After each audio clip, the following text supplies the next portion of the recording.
میں تو کہتا ہوں اہل صفین قبروں سے نکل آئے نا، اور ان نکلنے والوں میں حضرت معاویہ رضی اللہ تعالیٰ عنہ، عمر بن عاص رضی اللہ تعالیٰ عنہ اور مغیرہ ابن شعبہ رضی اللہ عنہ مجمعین ہی کیوں نہ ہو، تو ہم انہیں کہیں گے کہ حضرت ہماری قسمت اچھی ہے کہ ہم آپ کے زمانے میں نہیں، ورنہ آپ کے اوپر تلوار ہم سونت لیتے، اور آپ کی قسمت اچھی ہے کہ آپ ہم سے بچ گئے۔ تو اب آپ تلوار سے بچ گئے لیکن زبان۔ انجینئر محمد علی مرزا، قسمت تمہاری اچھی ہے کہ تم ہندوستان میں نہیں ہو، اگر تم ہندوستان میں ہوتے تو میں تمہارے اوپر تلوار سونت دیتا۔ صرف میں ہی نہیں بلکہ ہر گستاخ صحابہ، گستاخ نبی، ان کو دنیا میں رہنے کا کوئی حق نہیں ہے۔ السلام علیکم ورحمۃ اللہ وبرکاتہ۔ الحمد للہ رب العالمین، الہ الاولین والآخرین، والصلاة والسلام علی سائر الانبیاء والمرسلین وعلی آلہ وصحبہ اجمعین، اما بعد۔ عزیزان ملت، سوشل میڈیا کے اوپر ایک خبیث، ملعون، رافضی، اہل تشیع کی جماعت کا ایک خنزیر اور یہودیوں کا ایک ایجنٹ، جو مسلسل کئی سالوں سے صحابہ کرام کے اوپر بد کلامی، گستاخی ان کی شان میں اور سب و شتم کرنا اس کا ایک بزنس بن چکا ہے، وہ بطور تجارت اس کام کو انجام دے رہا ہے۔ اس سے میری مراد پڑوسی ملک سرزمین پاکستان کا ایک ملعون شخص انجینئر محمد علی مرزا، یہ ایک ایسا شخص ہے جو مستقل جسے بیٹھایا گیا ہے فرقہ واریت کے لیے، مذہب پرستی کے لیے، ہر فرقے کو ٹارگیٹ بنانا، نشانہ بنانا اس کا ایک پیشہ ہے۔ روزمرہ کا اس کا کام ہی یہی ہے، چار دیواری کے اندر بیٹھ کر ہر فرقے کو ٹارگیٹ کرنا، یکے بعد دیگر۔ کبھی مسلک دیوبند کے اوپر انگلی اٹھاتا ہے، کبھی مسلک اہل حدیث کے اوپر انگلی اٹھاتا ہے، کبھی بریلوی حضرات کے اوپر انگلیاں اٹھاتا ہے۔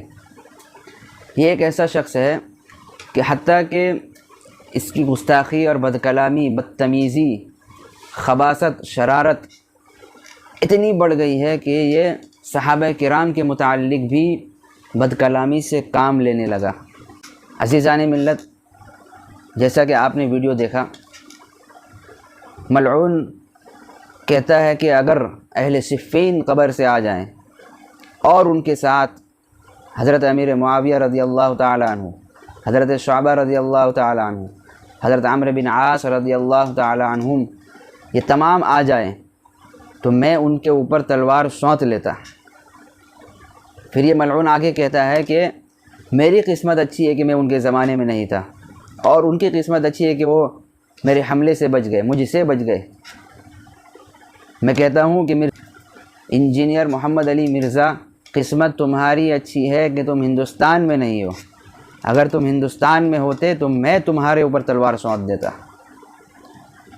صرف میں ہی نہیں بلکہ ہر گستاخ صحابہ، گستاخ نبی، ان کو دنیا میں رہنے کا کوئی حق نہیں ہے۔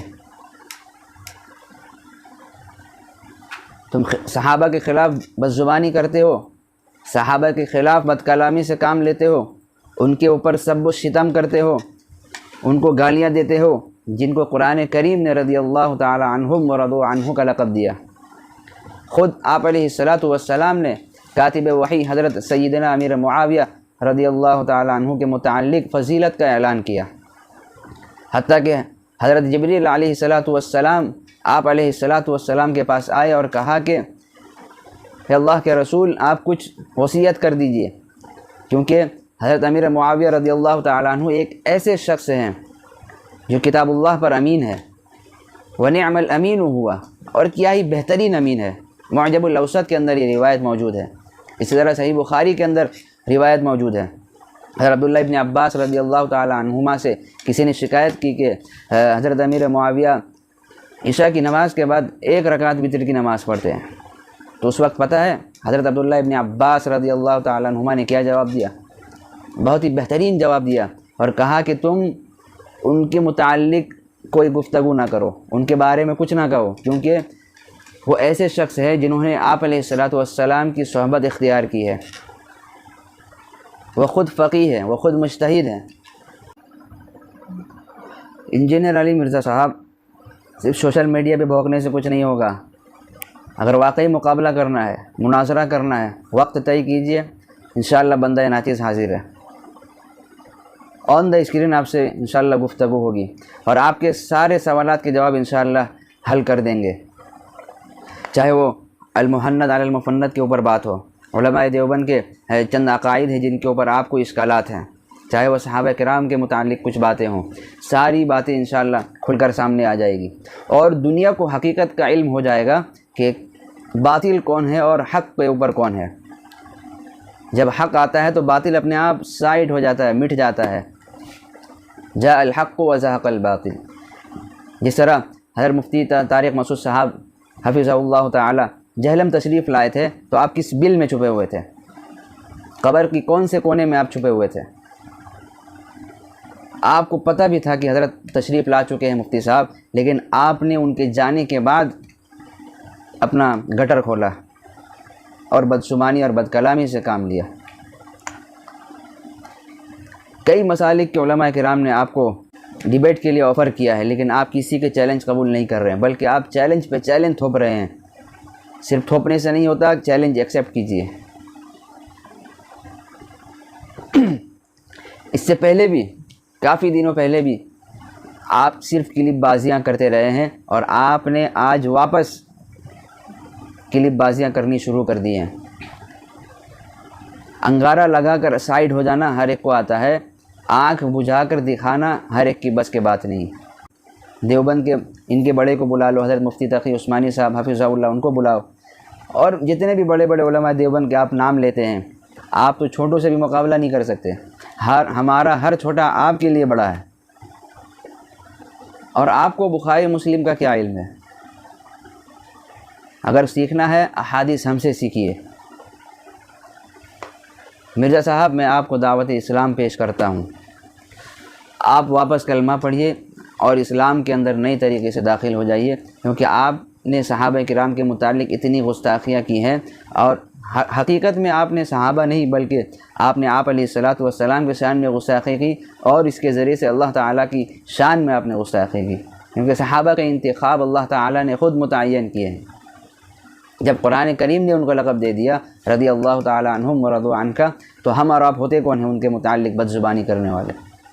میں سرزمین پاکستان کے حکمرانوں سے گزارش کرنا چاہتا ہوں کہ ایسے گستاخ صحابہ اور گستاخ نبی جیسے لوگ،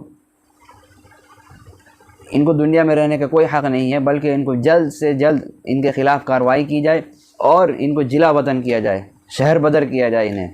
اور انجینئر علی مرزا کے جتنے اسٹوڈنٹس ہیں، جتنے فالوورس ہیں اس دنیا میں تمام سے گزارش کرتا ہوں ہاتھ جوڑ کر کہ آپ ان کی گمراہی میں نہ پڑیں۔ آپ کو علم لینا ہے، علم علماء سے ملتا ہے، انجینئر سے نہیں ملتا۔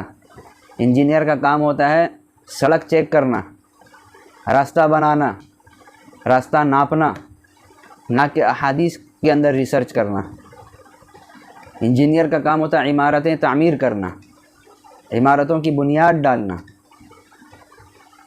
اور علماء کا کام ہوتا ہے علم بانٹنا۔ آپ حقیقی معنوں میں علم لینا چاہتے ہیں، علماء سے لیجئے۔ اگر آپ ان للو پتوں کے چکر میں پڑیں گے تو آپ کا بھی حشر قیامت کے دن گستاخوں کے ساتھ ہوگا۔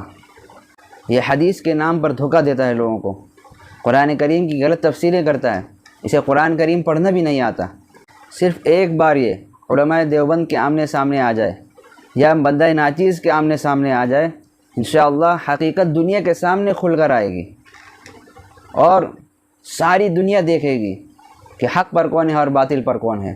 لیکن قیامت تک میرا دعویٰ ہے کہ یہ کبھی اپنے بل سے باہر نہیں نکلنے والا، اور کبھی یہ ہمارے سامنے نہیں بیٹھے گا، اور اس قسم کی غلطی تو زندگی میں نہیں کرنے والا ہے۔ صرف کلپ بازیاں کر کے لوگوں کو الجھنوں میں یہ ڈال رہا ہے اور لوگوں کو دھوکہ دے رہا ہے۔ انجینئر علی مرزا اور دیگر وہ لوگ جو آپ علیہ الصلاۃ والسلام کی شان میں آئے دن گستاخیاں کرتے ہیں، ان دونوں میں کوئی فرق نہیں ہے۔ حال ہی میں ابھی آپ نے دیکھا کہ راجہ سنگھ نے کیسی آپ علیہ الصلوۃ والسلام کے شان میں کیسی گستاخی کی، کیسے اناپ شناپ بکے اس نے۔ اسی طرح یہ مسلمان ہو کر کے کلمہ طیبہ پڑھ کر کے یہ صحابہ کرام کے متعلق بھونک رہا ہے، ان دونوں میں کوئی فرق نہیں ہے۔ صحابہ کرام تو اپنے لیے جنت میں گھر بنا چکے ہیں، اپنی مغفرت انہوں نے دنیا میں کروا لی ہے۔ ہاں یہ الگ بات ہے کہ صحابہ کرام کی جماعت کے اندر کچھ اختلافات ہوئے ہیں، اجتہادی خطا ہوئی ہیں، لیکن اس کا فیصلہ کرنا اور جج بننا یہ ہمارا اور آپ کا کام نہیں ہے، اس کا حساب لینا اللہ کے ذمے ہے۔